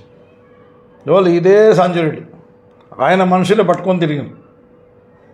ఆ పిల్లగాని పేరుంది కుర్మల పిల్లగాడు, మీ కంటే అయినా కాళేరాజే పట్టుకొని వీళ్ళందరినీ పట్టుకొని పోయి ఆబ్జెక్షన్ లెటర్లు ఇచ్చాడు. ఆయన కాసు మనిషి, ఇప్పుడు యూత్ కాంగ్రెస్ ప్రెసిడెంట్, కమిటీ మండల అధ్యక్షుడు. ఈయన పంపిస్తే ఆయన పోయి దరఖాస్తు ఇచ్చి ఆపేసే ప్రయత్నం చేశాడు. కానీ నేనేం చేసిన తహసీల్దార్ వాళ్ళకి మా గ్రామస్తులతోనే, సర్పంచులతో, వాళ్ళతో వీళ్ళతో లెటర్ ఇప్పించేసి దాన్ని ఇక్కడ నుంచి సాగనంపిన. మండల్ నుంచి ఆర్డీఓ ఆఫీస్ నుంచి కలెక్టర్ ఆఫీస్కి అది ఎప్పుడైతే అక్కడికి చేరిందో ఆ పీరియడ్ ఉంటుంది కదా, ఆ పీరియడ్ లోపల చేరిందో అప్పుడే ఎలక్షన్ కోడ్ వచ్చేసి ఇవన్నీ ఎలక్షన్ కోడ్లో ఇవన్నీ కొత్తగా ప్రతిపాదనలు ఏం తీసుకోరు, ఏం కంప్లీట్ చేయరు. అప్పుడు ఎలక్షన్ ప్లాన్ తప్పించి వేరే పని చేయరు, అది పక్కన పెట్టారు. వీళ్ళు అధికారంలోకి వచ్చిన తర్వాత, ఈ సంజయ్ రెడ్డి అధికారంలోకి వచ్చిన తర్వాత, ఎమ్మెల్యే అయిన తర్వాత దాన్ని వాపస్ తెప్పించి ఆబ్జెక్షన్స్ ఉన్నాయని చెప్పేసి ఆపేసి. ఎవరు ఆపారు అంటున్నారు? సంజయ్ రెడ్డి గారు ఆపారు. సో జనాలని మభ్యపెట్టే కొరకని, రాజకీయంగా వాడుకునే కొరకని, ఓట్లు లబ్ధి పొందే కొరకని వీళ్ళు ఈ కార్యక్రమం చేస్తారు. నేను ఎక్కడ చేసినా ఓట్లు ఆశించి పనిచేయలేదు, ప్రజల సంక్షేమం కొరకే పనిచేసిన, ఓట్ల కొరకే ఇప్పుడు అట్లా మాట్లాడుతాం. అయితే నేను ఒక మాట అడుగుతున్నా ప్రేక్షకులకు, అందరికీ, ప్రజలకు మోసం చేసే మనుషులు, ఆ మండలానికి సంబంధించిన గ్రామాలలో అన్నిటికీ మోసం చేస్తున్నది వీళ్ళే. నేనంతా కంప్లీట్ చేసిన తర్వాత దాన్ని ముందుకు పంపిస్తే ఎప్పుడో కంప్లీట్ అయ్యేది ప్రాసెస్, ఇప్పటికీ మండలం ఏర్పాటయ్యేది. దాన్ని వాపస్ తెప్పించి ఆపింది ఈ కాంగ్రెస్ నాయకులు. రాజకీయ లబ్ధి కొరకే ఆడ ఉద్యమాలు లేపింది కాంగ్రెస్ పార్టీ. తర్వాత కాంగ్రెస్ గవర్నమెంట్ ఏర్పాటైన తర్వాత కొత్త మండలాలు 2 ఇచ్చిండ్రు. ఇప్పుడు 2 అయినాయి సార్, 2 మండలాలు ఇచ్చిండ్రు. మరి మన తడకలు ఎందుకు కాదు? నువ్వు 2 సార్లు అడిగితే ఎందుకు కాదు? ఆడ మంది చూడడానికి ఏం అడుగుతున్నావు, లోపల పోయి ఇవ్వద్దని ఆపేయమని నువ్వే చెప్పబడుతుంది. ఇది వీళ్ళు ఆడుతున్న నాటకం, కాంగ్రెస్ వాళ్ళు ఆడుతున్న నాటకం. ఇది ఇప్పుడు కొత్తగా కాదు వీళ్ళకి నాటకం. వీళ్ళకు ప్రజల పట్ల ఎలాంటి ప్రేమ లేదు, అభిమానం లేదు. గతంలో కూడా వీళ్ళు ఇట్లాంటి కార్యక్రమాలు ఎన్నో చేశారు. ఉదాహరణకు ఒకటి సిర్గాపూర్ మొదలు 1985లో మండల వ్యవస్థ ప్రారంభమైనప్పుడు అవును సార్. కళ్యాణ్ మా నేల్కల్ నారాయణఖేడ్ కాన్స్టెన్సీలో ఉండే. అవును సార్. మేము అప్పుడు మా నాన్నగారు ప్రతిపాదించిన మండలాలు నేల్కల్ ఒకటి, నారాయణఖేడ్ ఒకటి, మనూర్ ఒకటి, కంటి ఒకటి, కల్లేరు ఒకటి, ఇవి 5 ప్రతిపాదిస్తే సిర్గాపూర్ వాళ్ళకి లేపి కూర్చోబెట్టారు. సిర్గాపూర్లో మండల్ కావాలని చెప్పేసి సిర్గాపూర్ ఇవ్వకుండా కల్లేరు ఇచ్చారు, సిర్గాపూర్కి అన్యాయం చేసిందని మాట్లాడారు. ఇది మాట్లాడి ప్రతి ఎలక్షన్లకు అదే మాట్లాడుకుంటా 30 సంవత్సరాలు గడిపారు. ఆ 30 సంవత్సరాల్లో వీరు పరిపాలించింది 15 సంవత్సరాలు. ఆ 15 సంవత్సరాలలో మన ఉమ్మడి జిల్లాలో ముత్యంరెడ్డి గారు దొమ్మాట ఎమ్మెల్యే ఉండే, తౌట మండలం అక్కడ ఏర్పాటు చేశారు సార్. మరి వీళ్ళు చాతగాకనా సన్నాసుల ఎందుకొరకని వీళ్ళు సిర్గాపూర్ మండలం అప్పుడు ఏర్పాటు చేయలేకపోయాను. అదే సార్. ఇప్పుడు ఎందుకు తడకల్ మండలం ఏర్పాటు చేస్తలేరు? అక్కడ ఇంకా 2 మండలాలు ఏర్పాటు అయినప్పుడు ఎందుకు చేస్తలేరు? వాళ్ళే సమానం చెప్పాలి. తడకల్ ప్రతిపాదించిన మండల సంబంధించిన గ్రామాల ప్రజలకు వీళ్ళే సమానం చెప్పాలి. వీళ్ళు పచ్చి మోసగాళ్ళు, 420 గాలు. వీళ్ళు కాంగ్రెస్ నాయకులు ఇద్దరు 420 గాలు. సురేష్ శెట్కర్ మాట్లాడుకుంటూ ఈ బద్మాష్ భూపాల్ రెడ్డి గారు అప్పుడు మనకు మండలం చేస్తా అని చెప్పి దోకా చేసిండు అన్నాడు. నంబర్ 1 బద్మాసులు మీరిద్దరు. మీకు చిత్తశుద్ధి ఉంటే ఇప్పుడే పోయి కూర్చొని మాట్లాడుకొని తడకల్ మండలం ఏర్పాటు చేయండి. మీకు నేను వచ్చి సన్మానిస్తా అవసరం పడుతుంది. సో చివరిగా సార్, ఇంత అభివృద్ధి చేసిరని మీరు అంటున్నారు. 7 ఏళ్లలో 70 ఏళ్లలో జరగని అభివృద్ధి 7 ఏళ్లలో నేను చేసి చూపించానని ఇప్పుడు చెప్పారు. అన్ని రంగాల్లో మీరు అభివృద్ధి చేశారని. సో ఓడిపోవడానికి ఏమైనా కారణాలు చెప్తారా సార్? ఓడిపోవడానికి కారణం ఏంటంటే ఈరోజు కాంగ్రెస్ వాళ్ళు మోసం చేశారు. ఆ మోసపు మాటలు నమ్మిండ్రు ప్రజలు, నమ్మి వాళ్ళకు ఓట్లు వేసారు. రైతు భరోసా 15,000 ఇస్తామన్నారు. రైతులు ఆశపడి ఓట్లు వేసారు. వాళ్ళకి ఇప్పుడు మోసం జరిగింది. రైతు రుణమాఫీ 2 లక్షలు చేస్తామన్నారు. రైతులు ఆశపడి వాళ్ళకి ఓట్లు వేసారు. వాళ్ళకి ఇప్పుడు మోసం జరిగింది. రైతు కూలీలకు 12,000 రూపాయలు ఇస్తాం సంవత్సరానికి అని చెప్పారు. వాళ్ళు ఆశపడి ఓట్లు వేసారు. వాళ్ళకి ఇప్పుడు మోసం చేశాను సార్. ప్రతి ఒక్క పంట పండించిన ప్రతి పంటకు బోనస్ ఇస్తామన్నారు. ఈ పంటకి ఇంత, ఈ పంటకి ఇంత అని చెప్పేసి వాళ్ళు చెప్పారు. దానికి ఆశపడి మరి రైతులు ఓటేసారు. అది మోసం చేశారు. ఏ పంటకు బోనస్ ఇవ్వలేదు. 2,000 పెన్షన్నే మేము డిసెంబర్ 9వ తారీఖు నాడు 4,000 చేస్తామని చెప్పారు. అది నమ్మి మరి ఆసరా పెన్షన్దారులందరూ కూడా కాంగ్రెస్ కోటేశారు. వాళ్ళు దగాకు గురైనరు. వాళ్ళ 4,000 ఇవ్వలేదు కదా, ఈ 1 సంవత్సరంలో 2,000 రూపాయలు కూడా 2 నెలలు వాళ్ళకు పెన్షన్ ఇవ్వకుండా వాళ్ళకు మోసం చేశారు. వాళ్ళు మోసపోయారు. ఓటేసి నమ్మి ఇలా అబద్ధాలు నమ్మి మోసపోయి ఈ వికలాంగులు, అవును సార్, వాళ్ళకు మేము 4,000 చేస్తే నేను 6,000 చేస్తా అని చెప్పేసి వాళ్ళకు ఆశ పెట్టి వాళ్ళ ఓటు తీసుకొని వాళ్ళకు మోసం చేశాం. మహిళలందరికీ 2,500 రూపాయలు ఇస్తామని చెప్పేసి వాళ్ళకి ఆశ పెట్టి ఓట్లు వేయించుకొని వాళ్ళకు మోసం చేసి 2 పైసలు కూడా ఇస్తలేరు. లక్ష్మీ పథకానికి 1 తులం బంగారం ఇస్తామని చెప్పి 1,00,000 రూపాయలు కాకుండా 1 తులం బంగారం ఇస్తామని చెప్పేసి వాళ్ళకు ఆశ పెట్టేసి వాళ్ళకు మోసం చేసి వాళ్ళ ఓట్లు వేయించుకున్నాం. అవును సార్. కాలేజ్ అమ్మాయిలకు స్కూటీలు ఇస్తాము, మీకు అందరికీ ప్రతి ఒక్కరికి స్కూటీలు ఇస్తామని చెప్పేసి వాళ్ళని నమ్మించి వాళ్ళ ఓట్లు వేసుకొని వాళ్ళకు మోసం చేశాం. మరి విద్యార్థులకు మీకు అందరికీ ఫీజు రియంబర్స్మెంట్, స్కాలర్షిప్లు ఇవన్నీ టైంకి ఇస్తాము. మీరు ఎస్ఎస్సి పాస్ అయితే మీకు 10,000 ఇస్తాం. ఇంటర్మీడియట్ పాస్ అయితే 25,000 ఇస్తాం. డిగ్రీ పాస్ అయిన వాళ్ళకు 50,000 ఇస్తాం. పోస్ట్ గ్రాడ్యుయేషన్ చేసిన వాళ్ళకు 1,00,000 రూపాయలు ఇస్తామని చెప్పేసి వాళ్ళకు ఆశ పెట్టేసి వాళ్ళ ఓట్లు వేసుకొని వాళ్ళకు మోసం చేసిన రూపాయి ఇవ్వలేదు. నిరుద్యోగ యువతకు 4,000 రూపాయలు నిరుద్యోగ భృతి ఇస్తామని చెప్పేసి ఆశ పెట్టి ఇంకేదో వాళ్ళకు ఉద్యోగం వచ్చే వరకు 5 లక్షలు డిపాజిట్ చేస్తాం అది ఇదని చెప్పేసి రకరకాల అబద్ధాలు చెప్పేసి వాళ్ళకు ఓట్లు వేయించుకొని వాళ్ళకు మోసం చేసిండ్రు. అట్లనే సంవత్సరానికి 1,00,000 ఉద్యోగాలు ఇస్తామని చెప్పేసి జాబ్ క్యాలెండర్ ఏర్పాటు ఉద్యోగాలు అయితే ఇచ్చింది సార్ కాంగ్రెస్ పార్టీ. చెప్తున్నా చెప్పి ఆ మాట చెప్పి ఇప్పటి వరకు ఒక ఉద్యోగం కూడా ఇవ్వలేదు. ఆ ఉద్యోగాలన్నీ రిక్రూట్మెంట్స్ అన్నీ జరిగినాయి, టీఆర్ఎస్ హయాంలోనే రిక్రూట్మెంట్స్ జరిగినాయి. అవి అప్పుడే ఉద్యోగ నియామక పత్రాలు మేము ఇచ్చేవాళ్ళం. కాకపోతే కొన్ని కోర్టు కేసెస్ పెండింగ్లో ఉండడం మూలంగా ఇవ్వలేని పరిస్థితి, అట్నే ఎలక్షన్ కోడ్ రావడం మూలంగా, సడన్గా ఎలక్షన్ కోడ్ రావడం మూలంగా ఇవ్వలేని పరిస్థితి అప్పుడు ఏర్పడ్డది. ఆ నియామక పత్రాలు మాత్రమే ఇచ్చి మేము ఉద్యోగాలు ఇచ్చినామని ఊదరగొడుతున్నారు ఇప్పుడు కోర్టు కేసు రౌడీ న్యాయాలు. మీకు అసాధ్యం కానీ వీళ్ళకి ఎట్లా సాధ్యమైంది సార్ కోర్టు కేసు విషయంలో?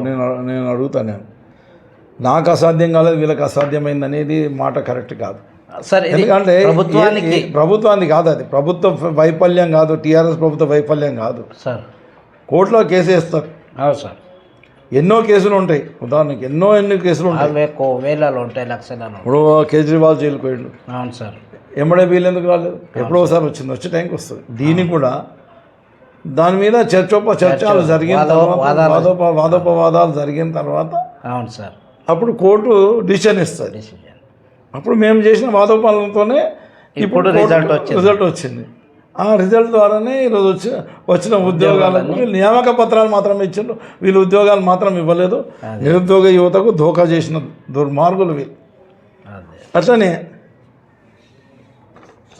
ఏదైతే దళిత బంధు అని మా ముఖ్యమంత్రి గారు స్టార్ట్ చేశారు, కొంత గ్రౌండ్ కూడా చేసినాం. నారాయణఖేడ్లో కూడా ఆల్మోస్ట్ ఇంకొక వారం కోడ్ ఆలస్యమై ఉంటే 3 లక్షల రూపాయలు ప్రతి ఒక్కరికి ఇచ్చేవాడిని నేను. 1400 మందికి ఎంతకో మనిషికి 3 లక్షలు ఇచ్చేవాడిని. ఆ దళిత బంధు బదులు మేము అంబేద్కర్ అభయహస్తం పెట్టేసి 12 లక్షల రూపాయలు ఇస్తామని చెప్పేసి దళితులకు మోసం చేశాం. అట్లనే గిరిజనులకు మీకు కూడా అంబేద్కర్ అభయహస్తం ద్వారా 12 లక్షల రూపాయలు ఇస్తామని వాళ్ళకు మోసం చేసి వాళ్ళతో నోట్లు వేపించుకో వచ్చిన తర్వాత అధికారంలోకి వచ్చిన తర్వాత అందరికి చేయించేసాం. ముదిరాజులకు మీకు ఏదో చేస్తామని చెప్పేసి ముదిరాజులను నమ్మించి ముదిరాజులకు మోసం చేసాం. వాళ్ళకి కనీసం ఇప్పుడు చెరువులలో చేప పిల్లలు కూడా ఇస్తలేరు, వాళ్ళకి అన్యాయం చేస్తారు. చేప పిల్లలు కూడా వేయలేదు చెరువులలో. మొన్న లాస్ట్ మూమెంట్ వేసి లాస్ట్లో వేసారు. నాలుగులో మీరు కూడా పోయినట్టున్నారు. నాలుగులో వేసారు. ఈ జూటా ఎమ్మెల్యే వచ్చి నంబర్ 1 జూటాగాడు ఏం మాట్లాడిండు? అప్పుడు వాళ్ళు చేప పిల్లలు వేయలేదు, చేప పిల్లలు కొట్టేసిండ్రు, అది ఇది అని చెప్పేసి క్వాలిటీ అంత తక్కువ ఉందని మాట్లాడండి. క్వాంటిటీ క్వాలిటీలో దెబ్బ కొట్టేది మీరే, అవి దోసుక తినేది మీరే. నేను అప్పుడు 13 లక్షల రూపాయల చేప పిల్లలు నలాగులు వేసిన. ఏ టైంలో వేసినాం మేము? జూలై ఆగస్టులో మేము వేసినాం. మీరు వేసింది ఎప్పుడు? నవంబర్ 1st వీక్లో, లేట్ అయినాయేమో సార్. నవంబర్ ఎండింగ్లో మీరు వేసారు. అంటే మీకు అర్థం. ఇప్పుడు ఒక ప్రాజెక్ట్లో నీళ్ళు ఉండేది చిన్న కుంటలలో అయితే 6 నెలల లోపల అయిపోతాయి. అవును సార్. ప్రాజెక్ట్లో కూడా 1 ఇయర్లో కంప్లీట్ క్లోజ్ అయిపోతుంది. నీళ్ళు ఎక్కువ ఉన్నప్పుడేమో వాటికి వాస్ట్ ఏరియా ఉంటుంది, ఎక్కువ వైశాల్యంలో అవి మేత మేయడానికి అవకాశం ఉంటుంది. అవును సార్. ఎక్కువ వైశాల్యంలో మేత మేయడానికి అవకాశం ఉంటుంది. ఈయన ఏగానే ఇప్పుడు వాటర్ రిలీజ్ చేసిండు, వైశాల్యం తగ్గుతుంది కదా. 13 లక్షలకు బదులు ఈయన 6 లక్షలు ఇచ్చాం. అవును సార్. నేను 13 లక్షలు ఇప్పిస్తుంటే సగం వేసారు. తర్వాత వైశాల్యం ఇప్పుడు నీళ్ళు గుంజుకపోతూనే ఉంటాయి ఇక, ఒక తడికి ఇంకో తడికి గుంజుకనే పోతుంటాయి. చేప పిల్ల మేము వేస్తే 1 ఇయర్లో 2 కేజీస్ అవుతుండే. ఇప్పుడు పిల్ల పెరిగి ఇప్పుడు 1/2 కిలో కూడా కాదు. రేపు పొద్దుగాల పట్టినప్పుడు మీరే వెళ్ళి చూడండి, 1/2 కిలో కూడా కాదు చేప పిల్ల. అంటే వాళ్ళకి కాల్షియం చేసి వాళ్ళకి నష్టమే చేసి. మేము వలలకి ఇచ్చినాం సబ్సిడీ, లూనాలకి ఇచ్చినాం సబ్సిడీ, వెహికల్స్కి ఇచ్చినాం సబ్సిడీ. వీళ్ళు వచ్చినాక ఏం లేదు ఇచ్చింది. ఆ రకంగా రొయ్య పిల్లలు వేయలేదు, ఇది చేసినాం. ఇంకా చిన్న కుంటలల్లా అసలు పోయలేదు. నేను ప్రతి చెరువు ప్రతి కుంటకు చేప పిల్ల లేపించే కొరకని తీసుకొచ్చి బండి పెట్టించేసి నిజాంపేటలో నేను బండి పెట్టించేసి నారాయణఖేడ్ మండలం సంబంధించి ఇంకో మండలం సంబంధించి ఇంకో జాల ఆడ వెహికల్లో తీసుకొచ్చి పెట్టేసి ఆ గ్రామస్తులకు ముందుగా ఇంటిమేషన్ ఇచ్చి, ఎందుకంటే అవి చేప పిల్లలు కొద్ది లేట్ అయితే ఆక్సిజన్ అన్నది చనిపోతాయి. అవును సార్. అందుకని ఎర్లీ మార్నింగ్ పోవాలి, మీరు ఆడ ఉన్నాయి చేప పిల్లలు పోయి తెచ్చుకోండి అని చెప్పేసి ప్రతి గ్రామానికి సంబంధించిన ముద్రాజులకు కానీ లేకపోతే సర్పంచ్లకు కానీ వాళ్ళకి ఇంటిమేషన్ ఇచ్చి తెప్పించి ప్రతి చెరువులో వేసాం. ఇప్పుడు ఏ చెరువులో చేప పిల్ల లేదు, చెరువులలో చేప పిల్లలు అస్సలు లేదు. 1-2-3 చెరువులు తప్పించి ఎన్నో చేప పిల్ల లేదు. ఇది వీళ్ళ పరిపాలన, వీళ్ళు చేసే ఘనకార్యాలు, చెప్పే జూట మాటలు. తర్వాత గొల్ల కుర్మలకు అప్పుడు మాట్లాడిన రుదరగొట్టిన గొల్ల కుర్మలకు నగదు బదిలీ చేయాలి, చెయ్యండిరా మీరు. ఇప్పుడు నగదు బదిలీ చేయండి. వాళ్ళు డీడీలు కట్టిండ్రు, 2 సంవత్సరాలు అయింది. మేము అధికారులు ఉన్న కాడికి ఇప్పించుకుంటూ వంగ మిగిలిన డీడీలు అట్లా ఉన్నాయి. మరి ఏమైంది? ఒక్కరికైనా ఇచ్చిండ్రా మీరు? గొర్రెలు ఇచ్చిండ్రా, నగదు బదిలీ చేసిండ్రా? అన్ని వర్గాల వాళ్ళకి మోసం చేసిండ్రు. ఈ ఏడాది పాలనలో అన్ని వర్గాల వాళ్ళకి మోసం చేసిండ్రు. ఇక ఏదన్నా అభివృద్ధి అనే మాట వాళ్ళ నోటికి వస్తే అందులో పెద్ద కుంభకోణం. ఉదాహరణకి మనకు హైదరాబాద్లో మస్తు భూమి తీసుకున్నాం ఫార్మాసిటీ కొరకని, 14,000 ఎకరాలు ఉన్నది. అది రియల్ ఎస్టేట్ దందా చేసే కొరకని అది అట్నే ఆపెట్టుకొని గ్రామాల మీద పడి నేల్కల్ మండలంలో చేస్తున్నాడు హైదరాబాద్ కాన్స్టెన్సీలో. ఇక్కడ ఫార్మాసిటీ అని లగచెర్లలో కూడా గదే కదా ఫార్మాసిటీ. ఇట్లా పోయి ఫార్మాసిటీస్ అని ఏర్పాటు చేసి అక్కడ రియల్ ఎస్టేట్ దందా చేసుకునే కొరకని ప్రయత్నం చేస్తారు. అంటే వాళ్ళకి డెవలప్మెంట్ చేయాలని లేదు. తర్వాత మాట ఎట్లా మారుస్తుంటారు, టక్క మారిపోతుంటుంది. ఇప్పుడు అది కాదు, నేను అక్కడ ఇండస్ట్రీ తీసుకొస్తున్నాను, గ్రీన్ పార్క్, ఏదో పార్క్ చేస్తాను, గ్రీన్ పార్క్, అన్నీ చూడ మాటలే. ఇప్పుడు మాట్లాడిన మాట రేపు వేరే ఉంటుంది, ఈరోజు ఒకటి ఉంటుంది, రేపు ఒకటి ఉంటుంది, ఎల్లుండి ఒకటి ఉంటుంది. ఈ రకంగా అది లూట్ చేసే కొరకనే ఆ కార్యక్రమాలు చేస్తాం. తర్వాత ఇది మాట్లాడిన హైడ్రాన్ తీసుకొచ్చాను, చివరికి మొదలుపెట్టిండ్రు. అందరూ అప్రిషియేట్ చేసిండ్రు, కాంగ్రెస్ వాళ్ళు అప్రిషియేట్ చేసిండ్రు, ఆ బీజేపీ వాళ్ళు కలిసిపోయినారు, వాళ్ళు కూడా అప్రిషియేట్ చేసిండ్రు. ఏం చేసిండ్రు? హైడ్రాతో మీరు సాధించింది ఏముంది? ఎవరికి సుందరీకరణ చేద్దామని ఎవరికి చేసిండ్రు? ఇప్పుడు మీ నిర్ణయం, కొత్తగా ఏం నిర్ణయం ఉంది మీది? ఇప్పుడు ఏం నిర్ణయం ఉంది? ఇప్పుడు ఆగిపోయింది. అది ఏం చెప్పిండ్రు? నిన్న రంగనాథన్ గారు ఏం చెప్పిండ్రు? పాత బిల్డింగ్లకు మేము ముట్టము, జూలై కంటే ముందుగా కట్టిన బిల్డింగ్లు ముట్టమన్నాను. అవును సార్, ముట్టమన్నాం. మరి అవన్నీ నువ్వు గులగొట్టినా ఇప్పుడు కట్టినాయని అంటే గరీబ్ వాళ్ళ ఇల్లు గులగొట్టింది కదా, ఎవరి కొరకని? కన్స్ట్రక్షన్ ఉన్నాయి, కన్స్ట్రక్షన్ అవి ఉన్నాయి, ఎప్పుడో కట్టినాయి. అన్ని పర్మిషన్లు ఉన్నాయి, కరెంట్ కనెక్షన్ ఉంది, నీ వాటర్ కనెక్షన్ ఉంది, రోడ్లు వేసినావు, సీసీ రోడ్లు వేసినావు, పర్మిషన్లు ఇచ్చినావు, అన్నీ చేసినావు. అవి గులగొడతావు కదా, ఆ పేదోళ్ళకి అందరికి నష్టం చేస్తావు కదా. నువ్వు వచ్చే నుంచి డిస్ట్రాక్షన్, అన్నీ కూలగొట్టుడు, అందరికీ నష్టం చేసుడు తప్పించి కొత్తగా అభివృద్ధి చేసేది ఏం లేదు. మూసీ సుందరీకరణ అంటాం. ఎట్లా సుందరీకరణ చేస్తాం? మూసీలో ఎన్ని నీళ్ళు పారుతున్నాయి, ఎక్కడికి వెళ్ళి వస్తున్నాయి ఆ నీళ్ళు? అది సుందరీకరణ చేయాలి. మూసీ సుందరీకరణ చేయాలంటే మూసీ నుంచి హైదరాబాద్ పట్టణానికి ముప్పు కావద్దంటే మీరు ఇమ్లిబాన్ బస్ స్టేషన్ దగ్గర చూసిందా? అవును సార్. వెనకటికి నిజాం రాజు కూడా 2 పక్కల కూడగట్టు.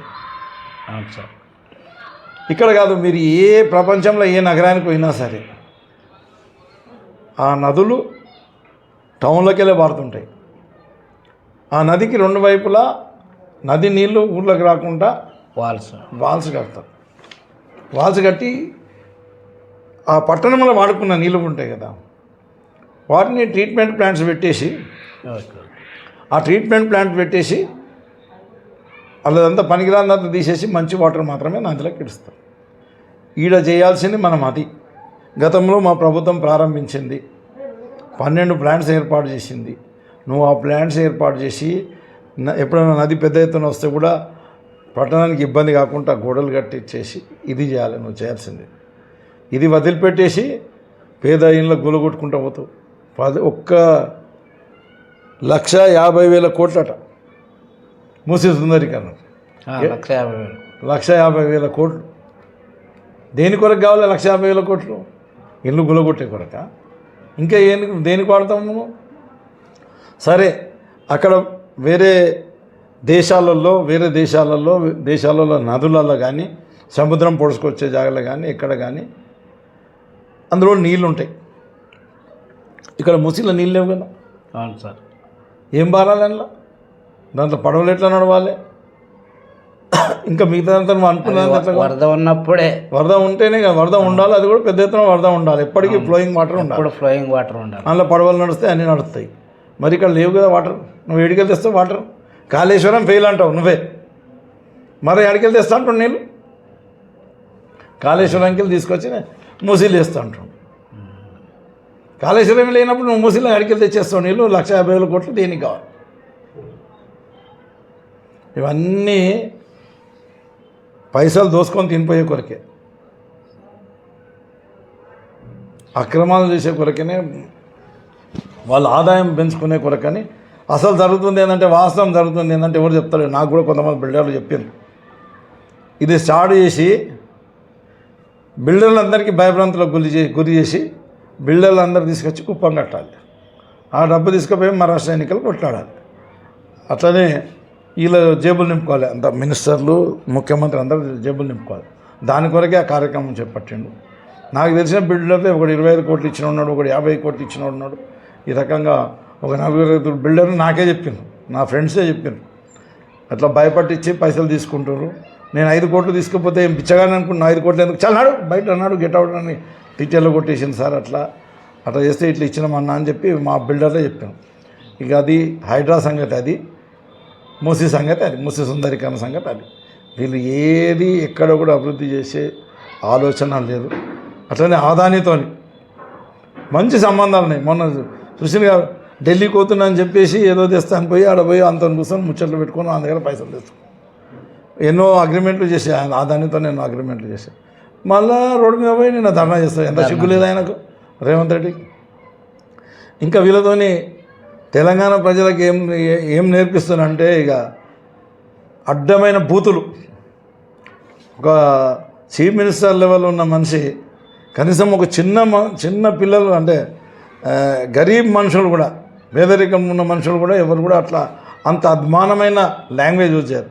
ఆయన మాట్లాడేది పేగులు తీసి మెడలు వేసుకుంటా, తుకుడలు చేస్తా, నేను ఇది చేస్తా అది చేస్తా అని మాట్లాడితే ఆయనకు ముఖ్యమంత్రి అర్హత ఉందా? నేనైతే చెప్తున్నా, ఈ ముఖ్యమంత్రికి పరిపాలన అర్హత లేదు. అదే మాదిరిగా ఈ ఎమ్మెల్యేకు పరిపాలన అర్హత లేదు. వీళ్ళు ఎంబడే రాజీనామా చేయాలి. చేతనైతే చేసి పెట్టాలి, చేత కాకపోతే రాజీనామా చేసి పక్కకు తప్పుకుంటే మరి ఎలక్షన్స్ అయితే ఎవడన్నా వచ్చి కాన్స్టిట్యున్సీ అభివృద్ధి కొరకని, రాష్ట్ర అభివృద్ధి కొరకని కృషి చేస్తారు. రాష్ట్రం కూడా ఈ 1 సంవత్సరంలో 10 సంవత్సరాలు వెనుకబడిపోయింది. అట్లనే నారాయణఖేడ్ కాన్స్టిట్యున్సీ కూడా 10 సంవత్సరాలు వెనుకబడిపోయింది. మొన్న ఒక పెళ్లిలో కలిస్తే ఒక యువకులందరూ వచ్చి నాతో వచ్చి మాట్లాడతారు. సార్ నమస్తే సార్ అన్న, మీరు సూపర్ అభివృద్ధి చేశాను సార్ అన్న. అవును బాబు, 50 ఏళ్ళ వెనుకబాటుని నేను ముందుకు తీసుకుపోయినా, అది ఇది అన్న. ఇప్పుడు మరి వాళ్ళు 70 ఏళ్ళు వెనుకబాటు చేస్తున్నారు సార్ అని వాళ్ళు మాట్లాడుతున్నారు, యువకులు మాట్లాడుతారు. ఆ రకమైన పరిస్థితి ఈరోజు నారాయణఖేడ్లో దాపరించి మొత్తం జీరో, డెవలప్మెంట్ జీరో. నేను ఎమ్మెల్యే ఓడిపోయిన తర్వాత ఎక్కడ ఏ డెవలప్మెంట్ జరుగుతలేదు. ఈయన నేను తెచ్చిన 10 కోట్లని మొదలు ఒక్కసారి ప్రకటించాడు. ఏమైనా 10 కోట్లలో మొన్న పేపర్లో, ఈనాడు పేపర్లో కూడా వచ్చింది. అంతకుముందు కొంత పెండింగ్ ఉన్న వర్కులు ఈ 10 కోట్లలో కలిపి ఏ పనులు కూడా జీరో. అంటే ఆయన మీద నమ్మకం లేదు. నారాయణఖేడ్లో ఆయన కార్యకర్తలకు పని చేయాలని 5 లక్షల లోపల అన్ని నామినేషన్ వర్క్స్. పరిమాణంలో వీడు ఇప్పాడు, మనం పని చేసినా మనం పైసలు అడ్డైపోతాయి అనే భయంతో ఎవడు ముందుకు వచ్చేస్తాడు. బయట కూడా కాంట్రాక్టర్ వచ్చి ఎవడు చేస్తాడు. నేను పట్టుకొచ్చి కాంట్రాక్టర్లను పట్టుకొచ్చి చేయించిన వాళ్ళకి పేమెంట్స్ ఇప్పించిన. ఈ రకంగా డెవలప్మెంట్ మొత్తం సున్నా. నారాయణఖేడ్ మున్సిపాలిటీ లెక్క పెట్టుకొని నేను కష్టపడి 50 కోట్ల ప్రాజెక్ట్ తీసుకొచ్చిన. రోడ్ సేఫ్టీలో 50 కోట్ల ప్రాజెక్టు శాంక్షన్ స్టేజ్లో నేను బయటకు వచ్చేసిన. డిపిఆర్ పంపించినాం, శాంక్షన్ స్టేజ్లో నేను బయటకు వచ్చేసిన. వచ్చిన తర్వాత ఇంకా వీళ్ళకి 6 months టైం ఉండే, ప్రయత్నం చేసి తీసుకొచ్చేది. చూద్దాం వీళ్ళకి చేతనైతే మనం సబ్ చేపిస్తున్నా. నేను పోయినా వచ్చేది, నేను పోయి ప్రయత్నం చేసినా వచ్చేదే. కానీ ఇక నేను ఎమ్మెల్యే లేని నేను తెచ్చినా నాకేం పేరు వచ్చేది, మరి ఈ డేట్లో శాంక్షన్ వస్తాను నేను సబ్ చేపు, అది మూలకొట్టది. నారాయణఖేడ్లో నేను ఎమ్మెల్యే, టౌన్లో ఎమ్మెల్యే ఓడిపోయిన తర్వాత యానని ఒక్క చిన్న పని, శిలాపలకాలు తప్పించి పని అయింది అని అంటే చూపెట్టి శిలాపలకాలు వేసిండు కొత్త, వేస్తూనే పోతుండే. అవును, మొన్న వేయడం జరిగింది మొత్తం. పునాది రాళ్ళు కదా అవి సమాధి రాళ్ళు అన్నట్టున్నారు. ఇంకేంటి సమాధి చేస్తున్నట్టు లెక్క. అన్నీ అవే చేసుకుంటూ పోతుంది కానీ ఎక్కడ డెవలప్మెంట్ మాత్రం నయా పైసా డెవలప్మెంట్ లేదు. సో ఇది మన మాజీ ఎమ్మెల్యే భూపాల్ రెడ్డి సార్తో ముచ్చట్లు.